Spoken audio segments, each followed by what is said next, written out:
저건 어때요? 바른미래당의 지지율과 관련해서 자유한국당이 어쨌든 지금 평창 올림픽 기간에 그 남북 단일팀부터 시작해가지고 그 폐회식 때 김영철 온 거 등등 해서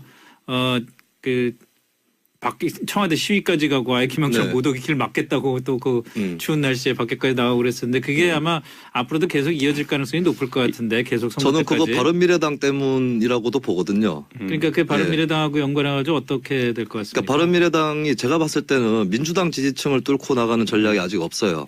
뭐 반사이득적으로 받을 수는 있습니다. 민주당이 실책을 범했을 때 차마 자유한국당을 찍을 수는 없으니까 바른미래당 찍겠다 해서 또 표가 불어날 수는 있는데 적극적으로 바른미래당이 민주당 지지층으로 혹은 진보 성향 시민들한테 뚫고 나가는 모습은 별로 없는 것 같고 그에 비해서 우클릭 행보는 특히 안보 쪽에는 확실하게 있는 편이에요. 바른미래당이.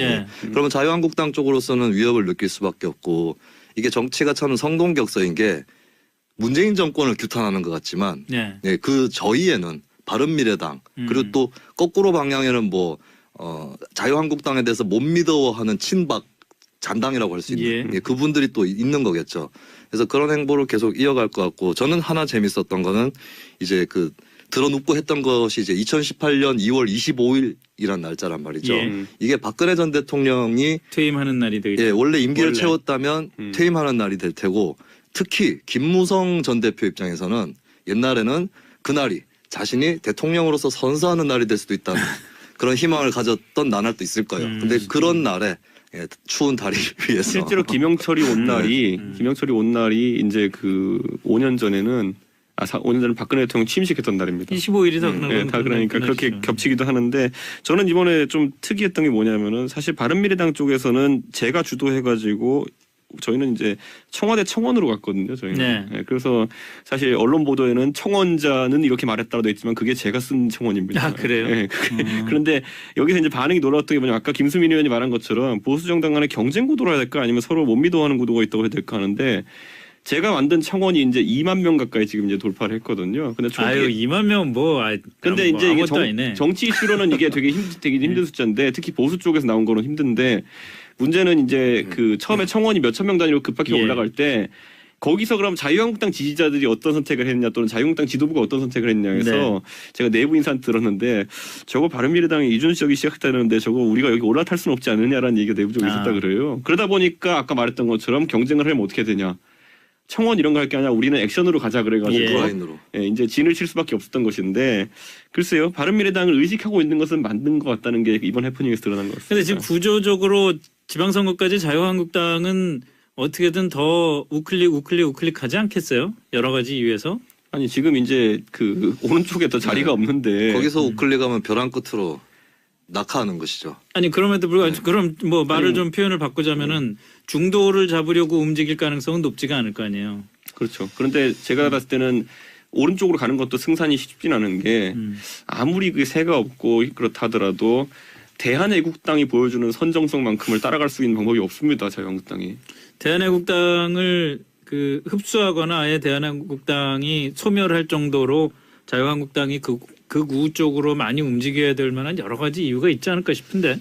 근데 저는 이런 생각이 드는 게 지방선거라는 건 결국에는 제가 봤을 때 결국 이 선거도 소선거구제인 것이 많기 때문에 구의원 빼고는 그렇기 때문에 50% 득표를 얻어야지 뭐라도 이기는 거거든요. 근데 과연 그 전략으로 했을 때 수도권 전패를 예상하고 이제 가야 되는 것인데 홍준표 대표에게 그렇게 했을 때 실익이 있겠느냐. 예를 들어 이번 선거 결과에서 수도권 전패하거나 이렇게 되면은 결국엔 직을 내놓을 수밖에 없는 상황이고 그것도 불명예스럽게 내놓을 수밖에 없는 상황인데 쉽지 않은 선택일 겁니다. 왜냐하면 홍 대표도 본질적으로 그러니까 지난 3년 정도의 홍 대표의 이력을 잠깐 지워놓고 생각하면은 오히려 원래 새누리당보다는 약간 중도적 색채가 강한 분이었어요. 그렇죠. 그런데 갑자기 이제 대선 후보 하시고 이러면서 이제 어쩔 수 없이 전략적으로 이제 좀 이동하시는 측면이 있는데 그게 선거 이기는데 쉽지 않을 거라는 생각을 하실 겁니다. 그거는.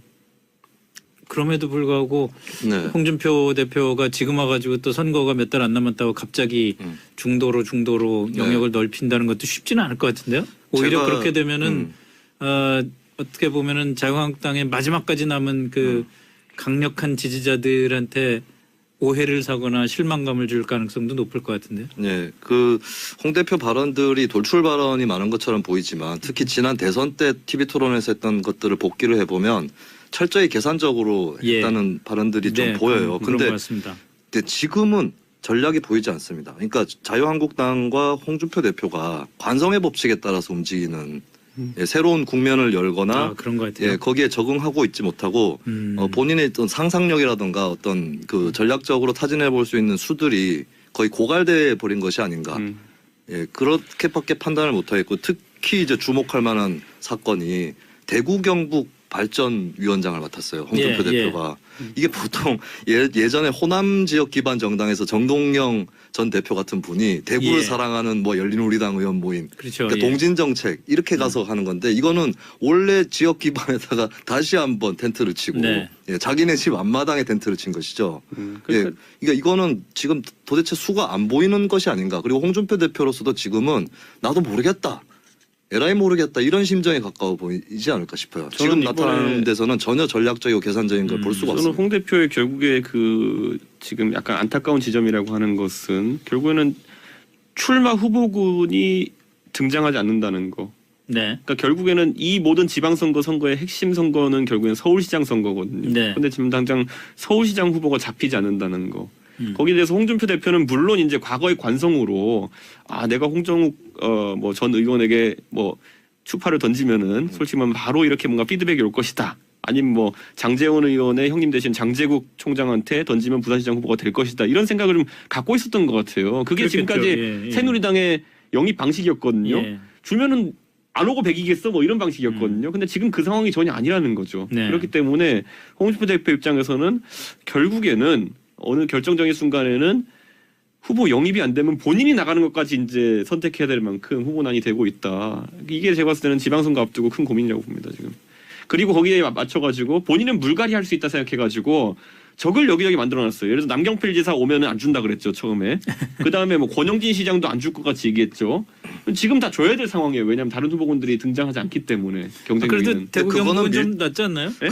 그거는 좀 밀당의 성격은 있었던 것 같아요. 남경필, 권영진 등에 대해서 좀 툭하면 위협하고 약 올리듯이 얘기를 했는데 저는 그 당시에도 저러다가 주려고 하는 것 같다. 근데 애초에 위협이 되려면요. 예를 들어 홍 대표가 다른 사람을 제시하면서 그 사람의 지지율이 지금 있는 기존 후보들보다 나았을 때 위기감을 느끼는 것이지 현격하게 차이가 나는 후보들. 예를 들어 지금 뭐 대구에는 보면은 두 번째 후보로 거론되는 분이 이재만 전 최고위원, 이재만 전 최고위원인데 지금 그 지지율이 꽤 차이가 나거든요. 그리고 저쪽 뭐 최준경 장관 같은 경우에도 뭐 제시는 되었지만은 그렇게까지 큰 반향이 일지 않고 있는 상황 속에서 저는 홍 대표의 전략이 약간 지금 틀었다라는 생각은 지울 수가 없습니다. 그러니까 그 이제 밀당이라는 것이 권영진 대구시장이나 남경필 지사에 대한 위협이 아니라 그들을 싫어하는 당내 일각에게 보여주기 위한 것이었다라고 봐요. 그래서 어쨌든 수수는 아마 남경필 권영진으로선 저러다 나 줄 거야 라고 생각했을 수도 있고 근데 하여튼 홍준표 지사가 굉장히 양손에 실시간으로 측정하는 듯한 저울을 갖고 있는 듯한 사람인데 더 이상 지금 외통수에 몰려서 새로운 전략이 안 보이는 것 같고 말씀하셨던 대로 서울시장이라도 나가야 되는 거 아닌가. 2등을 목표로. 자유한국당으로서는 그렇게 보여요. 지금 왜냐하면 서울시장으로 바른미래당에서 만약 안철수 대표가 나온다 하면은 제가 이거는 자유한국당에 있는 최고위원급 인사와 제가 이 얘기를 나눴는데 참 고민이 된다고 얘기하더라고요. 그러니까 서울시장에서 3등한 후보를 낼 수는 없다라는 상황이 된 거니까 안철수 대표보다 득표력이 좋은 사람이 나가가지고 적어도 뭐 협상을 하거나 하는 게 있어야 되는데 지금 상황대로라면은 3등 후보가 될 가능성이 높다. 자유한국당 후보가 지금 거론되는 후보군으로서는. 그렇기 때문에 그 지점을 돌파하지 못하면 아마 서울에서부터 반란이 일어날 겁니다. 서울에 구청장 나가시는 분들이요. 반란 일으킵니다. 그럼 바로. 어쩌라는 거냐. 왜냐하면 지방선거는 투표지가 9장까지 나오는데 줄투표 성향이 있는데 보면은 결국 당 하나로 쭉 찍는 분들이 많은데 그렇다면은 서울시장 후보가 속된 말로 좀 비실비실하게 나오면은 어떻게 선거하라는 말이냐. 그럼 거기서부터 홍 대표 리더십이 타격받을 수 있다고 봅니다. 그렇죠. 그런데 안철수 후보는 어떻게 한대요? 안철수 후보라고 벌써 얘기했네. 안철수 전 대표는 뭐 최근에 기사를 보니까 거의 뭐 마음을 굳혀가는 것 같다는 얘기도 나오고. 지난번 주에도 저희가 이 얘기했던 것 같은데 결국에는 그러고 나서 기사가 또 나왔더라고요. 어떻게 추대하느냐 모양새가 아닐까. 그래서 뭐 그리고 만약에 결정하는 순간부터 이제 안철수 대표에게 리스크가 좀 있는 것이 출마 선언하면 그 다음부터 계속 여론조사가 돕니다. 그렇겠죠. 네, 근데 지금 시점이 과연 여론조사가 돌기에 좋은 시점인가에 대해 가지고는 안철수 대표가 약간 좀 부담스러울 가능성이 있습니다. 그래서 최대한 좀 늦추지 않을까 생각이 됩니다. 선언을. 네. 안철수 대표 경쟁력이 있을까요?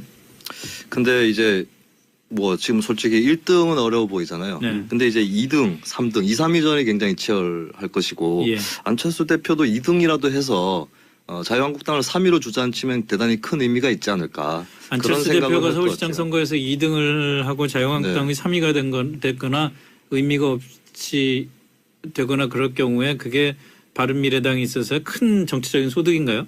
자유한국당의 지지층 가운데서 소수 정당은 굳이 지지하지 못하겠다라고 예. 하는 1, 2등 중에 한쪽을 지지하겠다라고 예, 하는 예. 투표 패턴을 가진 분이 많기 때문에 지난 대선 때도 보수층에서 한꺼번에 좀 옮겨붙어서 그 힘에 입어서 이제 안철수 국민의당 대표가 거의 문재인 후보와 동률에 가까운 네. 잠깐이지만 예. 그런 결과가 있었기 때문에 빠르게 어쩌면 생각보다 더 빠르게 자유한국당 지지층 이탈이 벌어질 수는 있겠죠.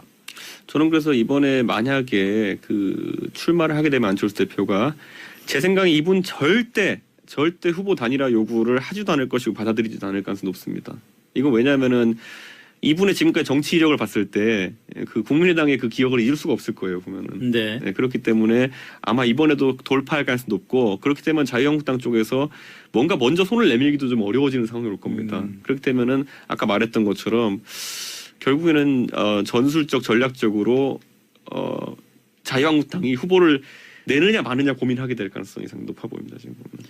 근데 그거는 거대 정당이고 역사가 깊은 정당으로서 망신이거든요. 연대가 안 될 네. 경우에 후보를 안 낸다는 거는 굉장히 그 위험한 선택일 것 같은데요. 위험하지만 내 가지고 무조건 3등 하는 것보다는 덜 위험하다라고 이제 보는 그 상황이고. 그래서 이제 소위 말하는 정치 평론가 위주로 이제 얘기 나오는 것이 뭐 묵시적 단일화 이런 얘기 나오잖아요. 근데 묵시적 단일화 이게 좀 제가 봤을 때도 좀 짜증나는 용어이긴 한데 근데 실제로 묵시적 단일화라는 게 괜히 나오는 얘기가 아니라 정치 이제 전략하는 사람들 사이에서는 아이디어 차원에서 나오고 있는 거죠. 정말 솔직하게 얘기하면 바른미래당도 아직까지는 경기지사 후보군이나 인천시장 후보군이 가시화되는 분이 딱히 있는 건 아니거든요. 그렇죠. 예. 그 뭐 경기하고 이걸 묵시적 단일화를 통해서 그러니까 밖에서 나눈다. 얘기는 안 하는데 서로 후보를 안 내주는 거죠. 저는 네. 철저하게 반대하는데 그런 이야기를 하는 정치 이제 하마평에 오르는 그런 얘기들이 좀 있더라고요 보니까요. 예. 그게 이제 민주당이나 민주당 지지층 입장에서는 묵시적으로 하더라도 뭐 묵시적이 아니라 그냥 결과적으로 그렇게 되더라도 적폐연대라는 또 프레임이 가동되고 저도 그 소리 듣는 게 싫다니까요. 그게 보니까. 그래서 뭐 중장기적으로 봤을 때 바른미래당으로서는 어쨌든 손해를 보더라도 자유한국당이랑 붙어서 싸워야 될 거예요. 네. 좋습니다. 그 역시 지방선거와 연관해서 좀 얘기를 하자면 김영철 통전부장, 김영철 조선노동당 부위원장이 지금 와서 있고 내일 오전에 가는데 어쨌든 뭐 이것과 관련된 외교안보 이슈는 아까 그 홍현익 박사랑 인터뷰도 저희가 했습니다마는 국내 정치적인 이슈로 볼 때 어떨 것 같다는 생각이 듭니까? 이게 어쨌든 지방선거까지 남은 기간 동안은 가장 큰 그 선거 이슈 중에 하나가 남북관계나 그 북핵 문제가 될 것 같은데 네. 이게 뭐 아주 단순하게 얘기해서 누구한테 유리하게 작용을 할까요? 아마 일단 전제는 지방선거까지 남북 정상회담이거나 아니면 북한의 비핵화 선언이거나 그런 그 빅 이벤트가 없다는 걸 전제로 네. 해서 이 협상 국면이 계속 간다는 걸 전제로 하자면 마찬가지로 북한의 어떤 도발적 행위도 없어야 되는 없다고 것이죠. 보고 예. 이렇게 되면은 정부 여당이 더 유리하다고 봐요. 네. 그래서 좀 자유한국당도 실수를 하고 있는 것이 보수 경쟁 때문에 더 극한 행보를 하고 있지만 오히려 국내 경제라든가 복지 이슈 쪽으로 구도를 치환하는 게 더 올바른 전략이 될 거예요. 자유한국당 입장에서. 그렇다면 뭐 자유한국당은 보편적 복지 같은 것에는 적대적 비판적이니까 그럼 본인들이 갖고 있는 선별적 복지, 네. 뭐 어떤 특수한 정책을 내놓는다거나 이런 식으로 가야 되는데 지금 이렇게 남북 대화가 일단 지속이 되면 아무래도 국민들 입장에서도 과거에도 보면 노무현 정부가 인기가 없더라도 독도 문제라든가 예. 이런 이슈가 부상을 하면 다시 지지율이 40% 50% 아니 근데 올라가는. 문제는 남북 대화가 잘 지속이 되면 좋겠는데 네. 지금 모든 남북 대화 뭐 시작된 지 한 달도 안 됐습니다만 한 달 정도 됐습니다만 한 달 남짓된 사이의 대화의 과정마다 자유한국당이 그 정치적인 이익을 모색할 수 있을 만한 이벤트들이 자꾸 생긴단 말이에요. 대표적인 게 김영철의 네. 그 박람이었고 자유한국당 지지층 안에서는 충분히 자유한국당이 이걸 문제 제기함으로 해서 지지율을 올릴 수 있는 기회가 됐잖아요. 근데 네. 앞으로도 그럴 수 있는 게 많단 말이에요. 예를 들어서 그 한미 군사 훈련을 좀 연기하자고 했다. 그러면은 뭐 정부를 지지하는 사람들 입장에서야 뭐 당연히 대화를 위해서 그럴 수 있는 거지. 그렇지만 네.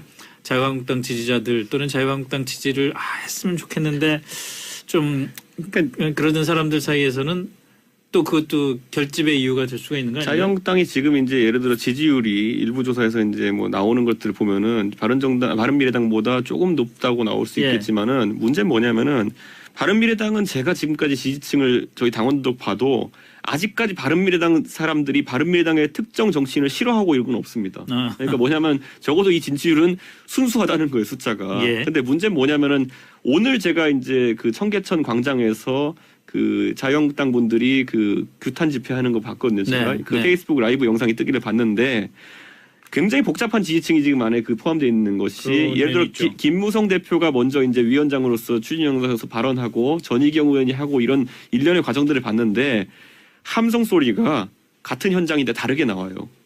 그러니까 당내에 지금 여러 가지 이견이 묶여 있다는 거예요. 어떻게 다르게 나왔어요? 그러니까 이번에 제가 놀랐던 게 뭐냐면 김무성 대표 저도 이제 여러 행사에 같이 가봤지만은 그렇게까지 함성이 적게 나올 일은 아니었는데 바른정당에서 돌아간 뒤에 김무성 의원이 공개적 행사하는 거 처음 제가 봤는데 이렇게 막 마이크 잡고 했는데 잘했어요 말도. 그런데 거의 뭐 박수나 아니면 함성 같은 게 적게 나왔다. 대신 전희경 의원이 나오니까 실제 정치적 중량감은 둘이 좀 차이가 나잖아요. 그럼에도 불구하고 환호성이 나오더라고요. 그러니까 저는 이런 걸 보면서 자유한국당에서 과연 지지층이라고 지금 이제 크게 엮여 있는 분들이 과연 아까 말했던 것처럼 아무리 안보 행보를 한다고 해가지고 하나의 어떤 이런 집단으로 묶여 나올 수 있느냐.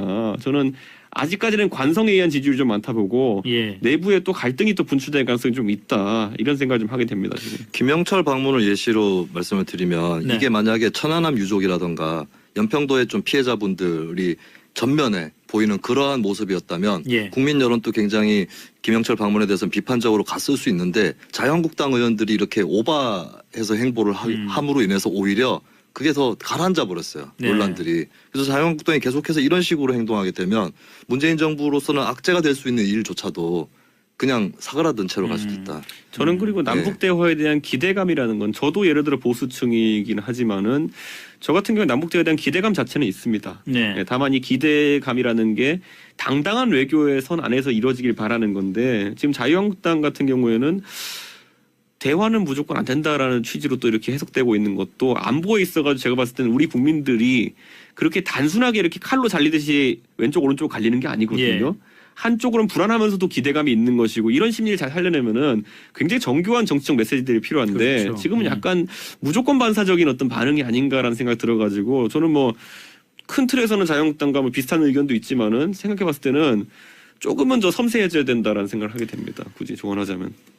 자유한국당은 그렇고 바른미래당에 대해서 이 안보 이슈 국면에서 어떤 스탠스를 취해야 될지 굳이 충고를 하자면 어떤 충고를 할 수 있겠습니까? 방금 이제 이준석 의원 얘기하신 게 이제 총론적으로 맞는 방향인데 근데 그 구체적인 메시지가 바른미래당에서도 좀 나오고 있지 않다는 느낌이 들어요. 자유한국당하고 대북이나 안보 이슈에서 크게 차이가 없지 않나. 그래서 그 부분 아까 말씀하신 대로 그러니까 지금 국민 여론이 강론에서는 남북 관계 이슈에 대해서 뭐 반대하거나 대북 강경적인 그런 흐름도 있지만 총론에서는 계속 대북 포용이 옳다였거든요. 그 틈새를 찾아내는 게 과제가 되겠죠. 알겠습니다. 자, 오늘 여기까지 하죠. 이준석 바른미래당 당협위원장, 김수민 시사평론가 두 분 수고 많이 하셨습니다. 고맙습니다.